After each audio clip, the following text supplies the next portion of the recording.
KL Mizo Production atangin tuntuma hian Deputy Commissioner Sir Chief District atangin Right to Information Act mipuite ta na apoimo na le zai thiam zai te kan ngai thadon ani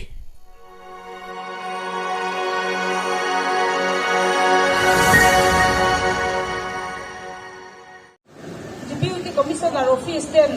RTI chungchanga street play hunom tak le poimo tak mai kan rot en mir dona RTI Right to Information Act 2005 hi mi puite ta na atangkai sia le engtin nge kan man tangkai ang ti kha kan ron en tir dona kan street play ron en tir tur hi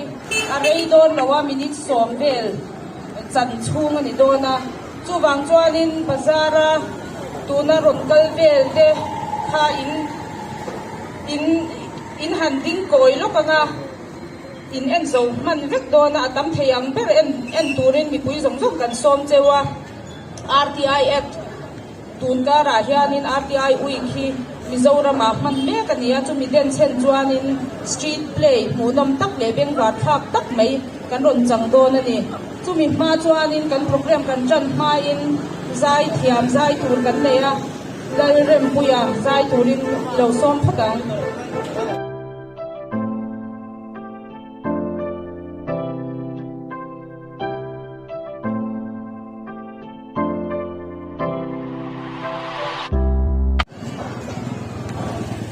Sana adalah saya.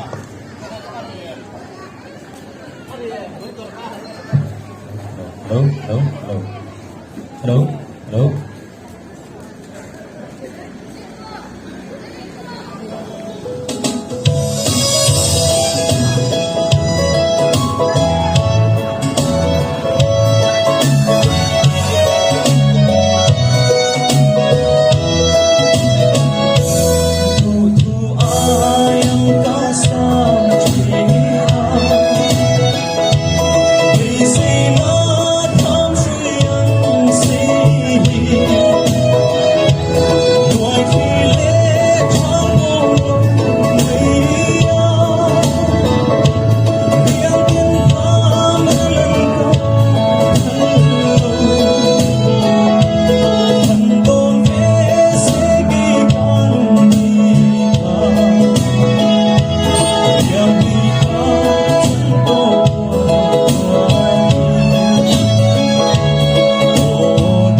lakina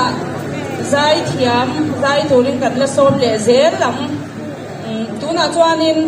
goina kan street play RTI mi puite ta na tangkai zia le mi puite neng tin nge kan man tangkai ang ti en tir na munom tak mai kan lo chang to nga tuna achang tu te kan lo som han sak chan na rei to nen tun thing han na sa zo lova an muang em mai sia a chan hi nge mon yang le poisa om lo nge nyanga engti ka sak zo to ro man chi nge mon yang le chum te chu ke ni chu me zo sha chi po ni le ti han ma to pila hi swalo kal ma chuan an na zo ve mai ang eng ma hi kan she ve phak tak tak lo ani hi kan chan hi chaw le zong ani hi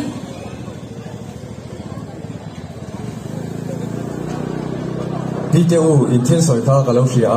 in thil hria du te kha osam taka hria thei dan o machine a khoi tu department a RTI Act 2005 mangin osam takin a hria thei lo e chu tiang thil te lo mani mo ti dan tur mi lo shil te a bem var thak don hle mai te reng mai RTI manga zo na zo don hian form man tur bi ka ong san lo wa department thre ka chuan an du dan in a sia ve thawa ma se blank paper ai hria du ang kha jekin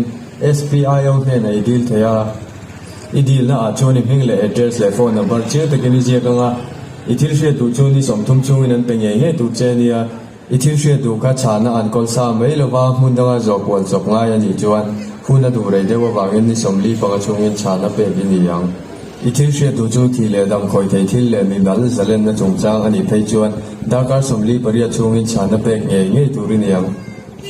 ani le sarkar a chan kan she du eng po zo vek them eng tinani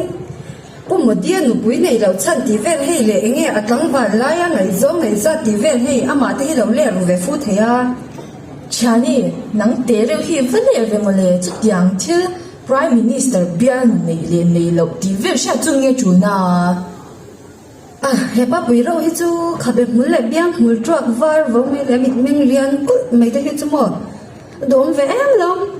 aro re na noya India ra min ma son dan en hian star ve tho ta lon chani ante nang bo arno le star ve tho kha ani ne ka chan shem muna asalai district a port bu ni la poi ka ti lo te khai ti ve kha Pumodia le arno le chu lo kan san ta photila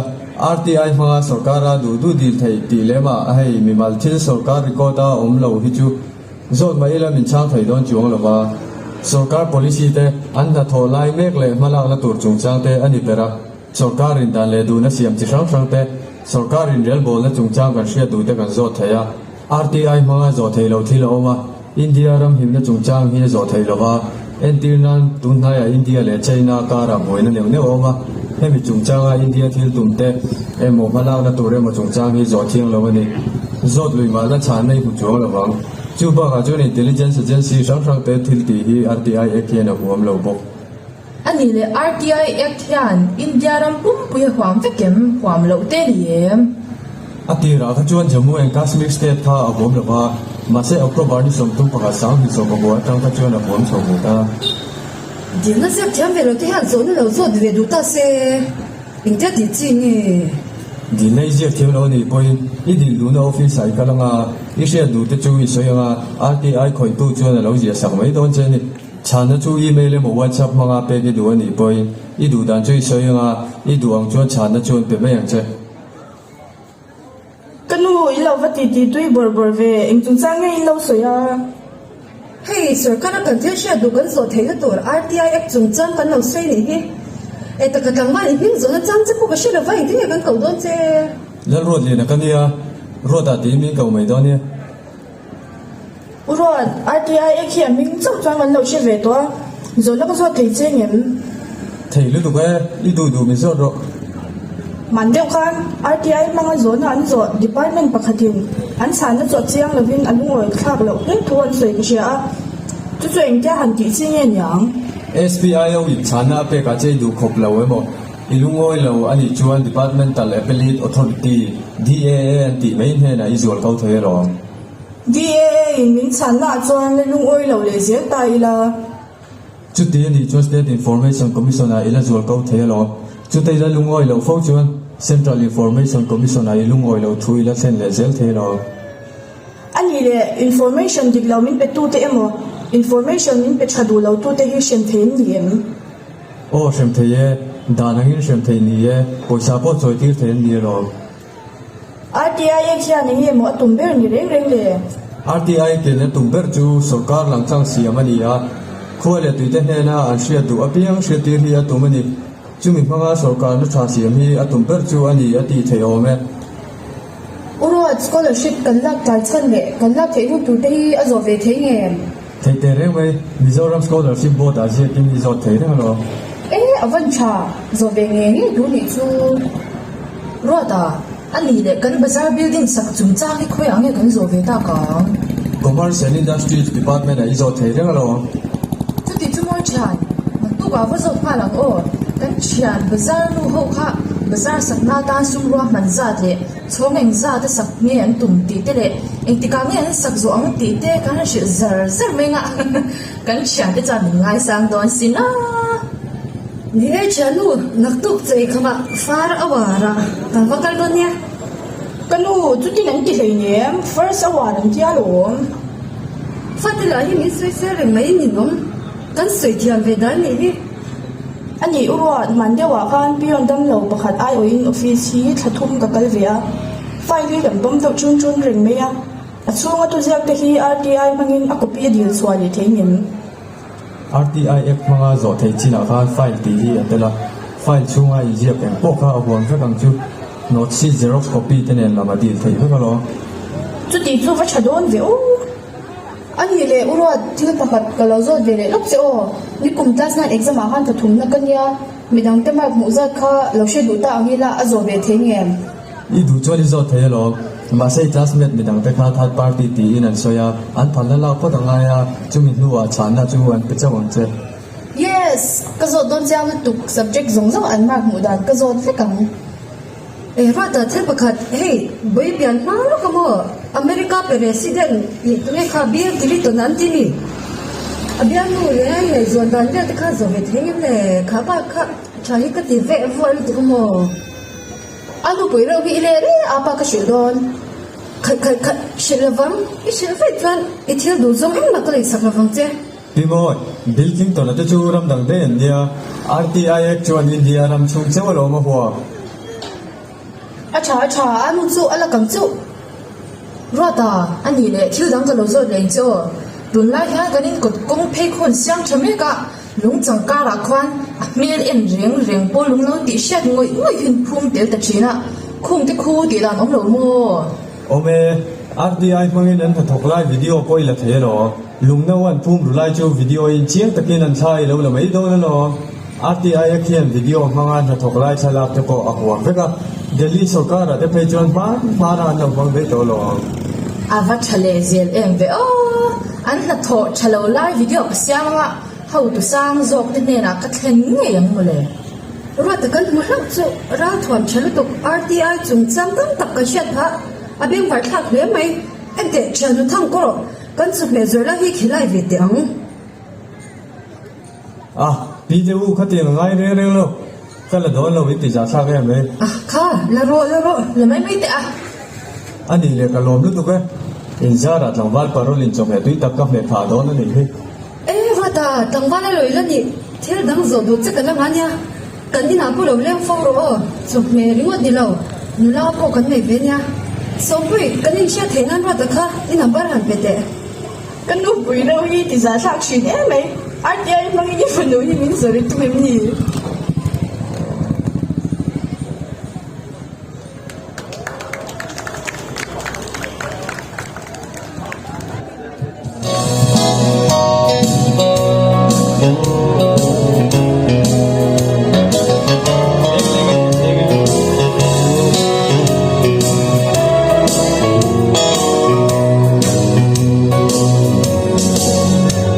Marasuanin kalulunin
kan